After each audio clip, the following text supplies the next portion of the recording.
What if I told you that leaning into fear, anxiety, being scared can actually lead to you enjoying your life in a way that you never have before? When I was going through college, and I was freshman, sophomore in college, I started to have these panic attacks. And these panic attacks would happen at first in public speaking situations, and then they started to grow and they started to occur in test-taking situations. They started to occur in social situations. And I was terrified. I was thinking, how do I avoid this? How do I never have to feel this feeling? And I found myself avoiding situations, not doing certain things because I was afraid.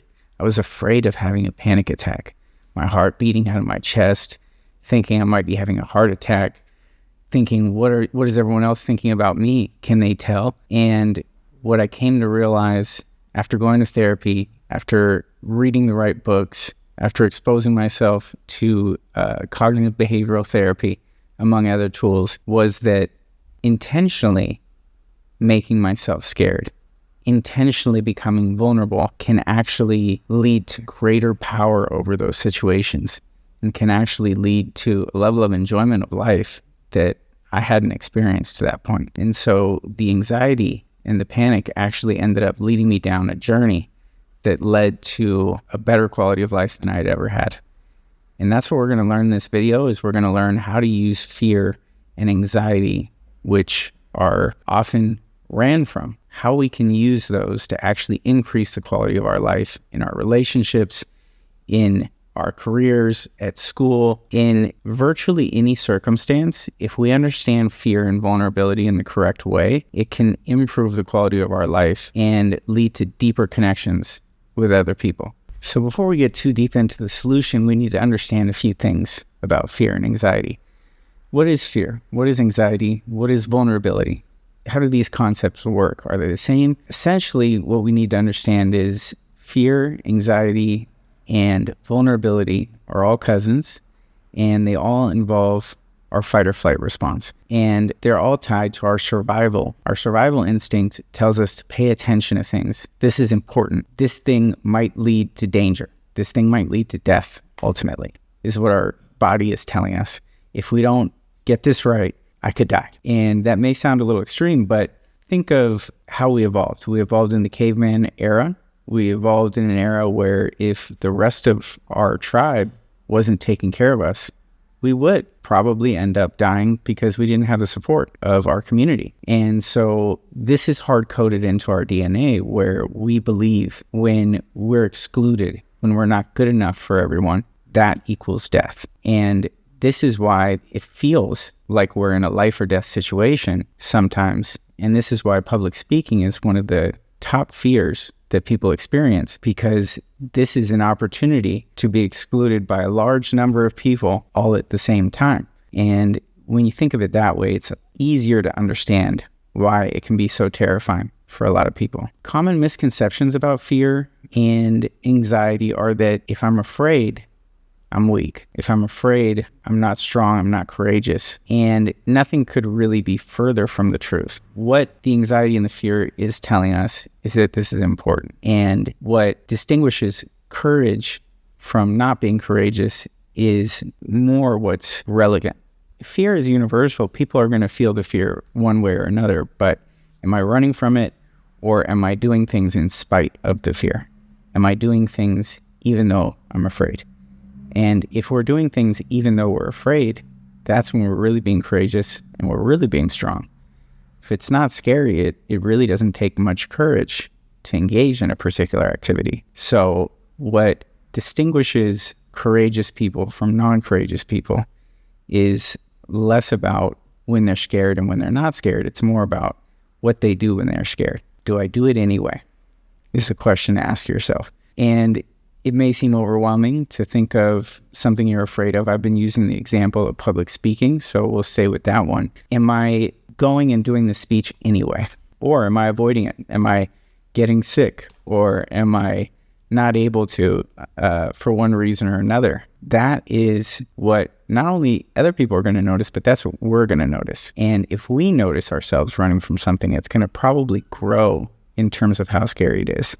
And it's going to make us less likely to do it the next time or to feel comfortable doing it the next time. So vulnerability, fear, these are extremely important concepts when it comes to mental health. We need to be afraid.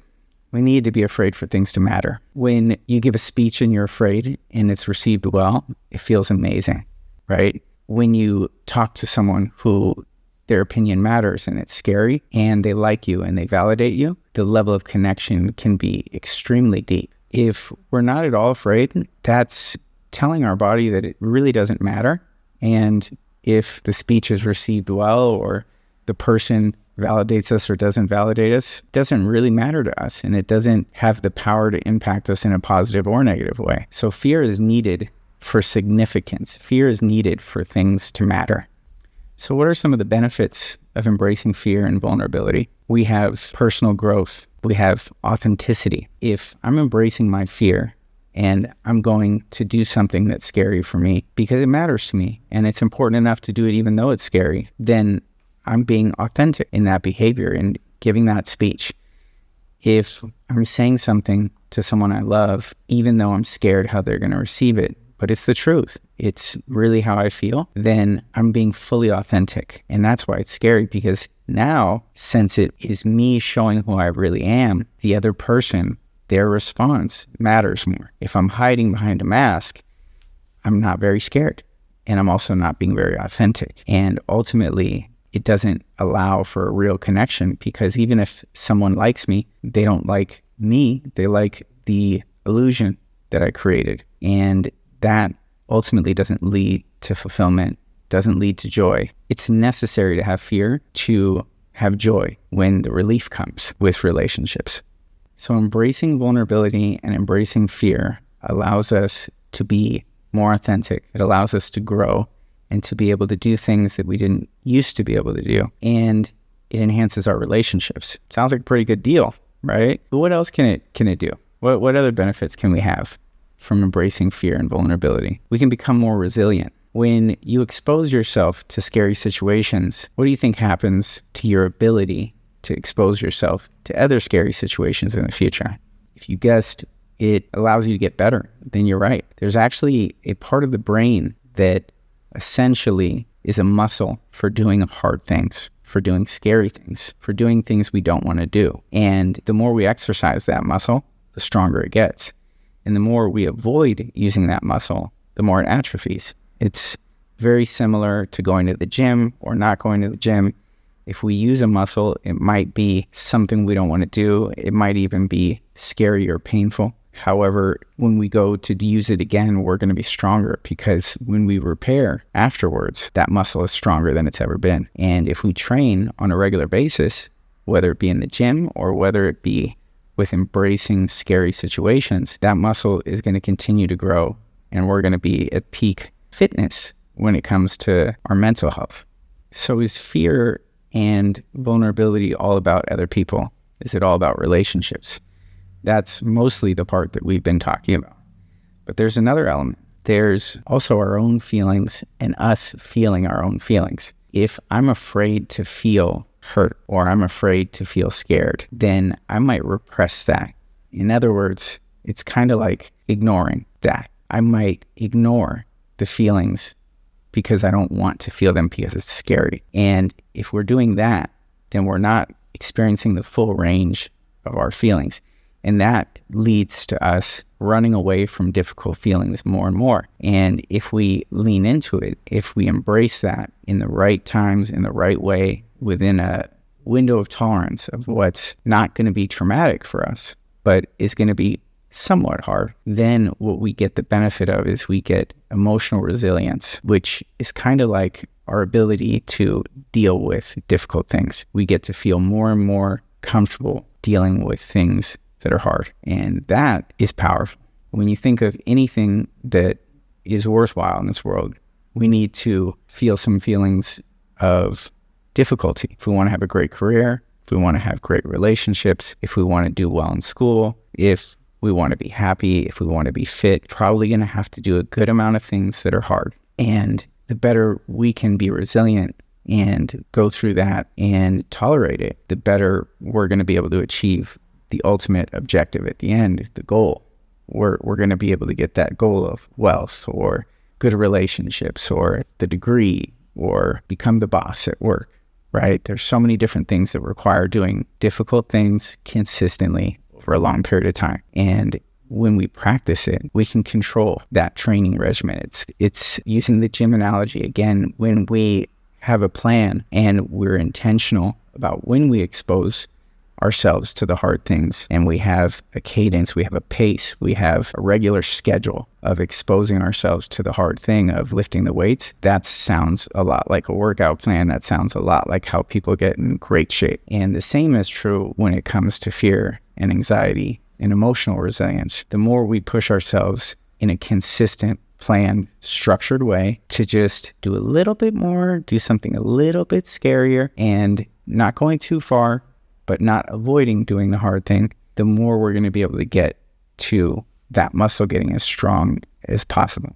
So let's take a look at an example from my life so I can give you a little bit of context. So I'll tell you how this has played a role in my life.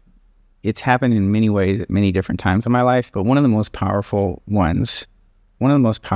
situations where this happened was when I was first going to college. I was a freshman in the dorms. I was at UC Santa Cruz. I was enjoying things. It was fun, and I was meeting a lot of people. And I noticed that, I was scared to meet new people. I was scared to give speeches in class.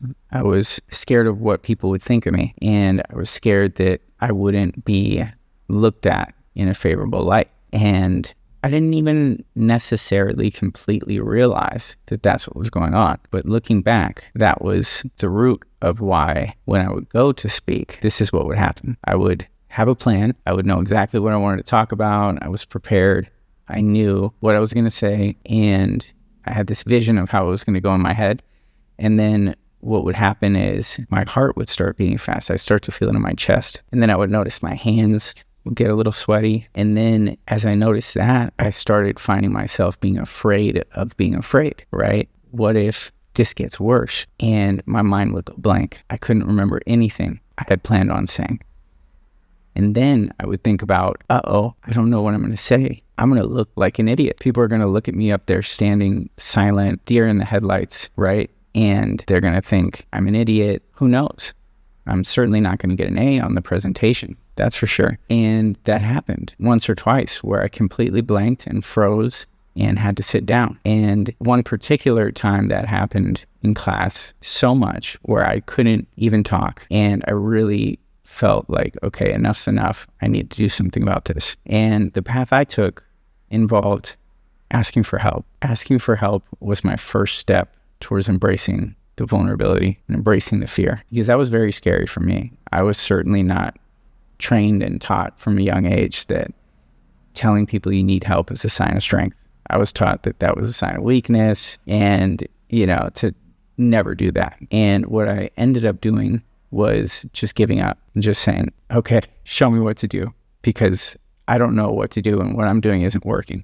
And what I was taught was a method from CBT called progressive desensitization, which is a fancy way of saying slowly working your way up to more and more scary situations until they become comfortable, right?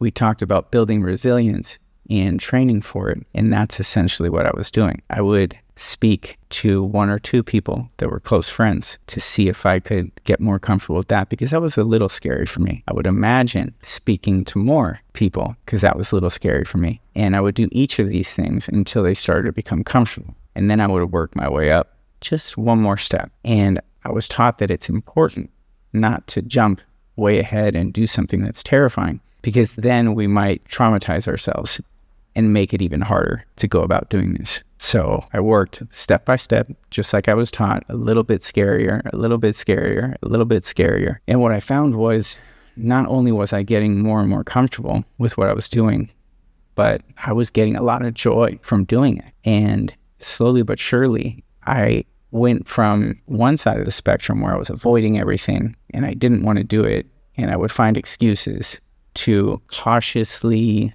tentatively doing it, to eventually realizing that my brain was just telling me this is important and I'm excited, right? And so at that point, what I would do is enjoy from the beginning public speaking or talking to someone I didn't know. At that point, I was single, so oftentimes that would be a woman I was interested in, and I slowly but surely became comfortable and actually could get excited about these things that used to terrify me. And what that allowed me to do is go from a small world where very few things were comfortable for me to growing that zone of what was comfortable for me, which, if you think about it, that was providing me more freedom. I was providing me more freedom to do the things I wanted to do in life and to be able to enjoy them. And practicing this over the years in different areas that have been scary has allowed me to reach a level of fulfillment and joy and freedom and connection with other people that I didn't really think was possible back when I was 18 and a freshman in college. So think about, where in your life have you been afraid to either do an activity or to be vulnerable with someone or to be vulnerable with yourself and look at how you really feel about something? Where could these concepts benefit you? What would you want to do in a way that was much more comfortable than it is now? What would you want to change? What would you want to convert from being terrifying or scary or uncomfortable to being something you're excited about? What would benefit your life the most? Okay, so now for the fun part. Let's get into the step-by-step way that you can work this into your life and get the benefits that I've had the privilege of being able to experience. We asked earlier, what is it that I would like to convert from being terrifying or scary or uncomfortable to exciting? And when you think about that, what did you come up with? Can you imagine a way that you could take one step towards that activity and do a version of it that is a little bit scary, but doesn't seem overwhelming? Can you think of a way that, okay, maybe I don't want to jump all the way into the deep end, but maybe I'm going to do a mini version of the scary thing. Maybe I'm not going to talk about the scariest feeling. I'm going to talk about one that's just a little scary. Maybe I'm not going to speak to 1,000 people. I'm going to speak to 3 or 4. Or maybe I'm not going to ask that girl that I really like out, but I'll talk to a stranger in the grocery store that I don't have a romantic interest in. How can I expand my zone of comfort slowly but surely? When you have that in mind, things become real and they become scheduled. So if we know, okay, I'm going to go to the grocery store on Thursday and I'm going to talk to one person that I don't know. Now we have a specific plan. It's measurable. Did I talk to the person or not? Yes or no, right? Was it one person or was it more or was it 0? These are easily measurable and very specific, and we have a time frame. So it's not just as soon as I get a chance. We want it to be Thursday, 1 p.m., go to the grocery store, talk to one person, right? And then when we've done that, we ask ourselves afterwards, was that comfortable? If the answer is yes, then maybe we need to increase the difficulty a little bit. If the answer is no, but it wasn't traumatic, what we're going to do is we're going to do the same activity again.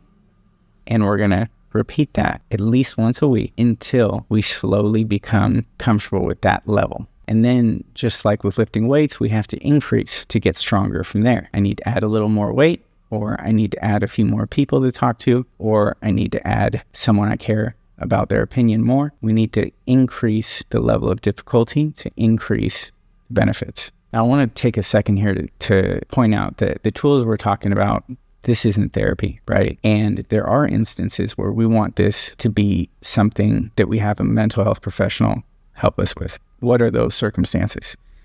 Those circumstances are if it's impacting our functioning in core areas of our lives, if it's complicated and there's other mental health concerns involved, if there's safety concerns in any way, shape, or form, any of these versions of trying to overcome scary things, we're probably going to want a mental health professional to help us. And I would certainly not advocate trying to overcome that by yourself. If it's more a matter of comfort, if it's not impacting your life in your work, your relationships, or your overall mental health, if there aren't other more complicated elements involved, then we can try these tools first. However, if they're not working, if we're hitting roadblocks, and maybe there is something more complicated and maybe we do need to be vulnerable in the way where we ask for help, that might be the way to go. And it's when in doubt, talk to a therapist. And I say that not just because I am a therapist, but I say that because that's been my experience with myself. And that is also what is recommended from mental health professionals at large. So there's many more elements that can be involved in specific versions of what we've been talking about. We've been talking about more of a general framework, and I'm wondering if anyone watching has something specific they'd like to learn more information about, because what I'm trying to do on this platform is help people, and help people more than I can on a one-on-one basis. I want to be able to offer information to more people and to be able to reach more people. So please feel free to share the video or to put anyone else in contact with me you think might benefit from this message. Thanks a lot, guys, and I hope you have a great rest of your day.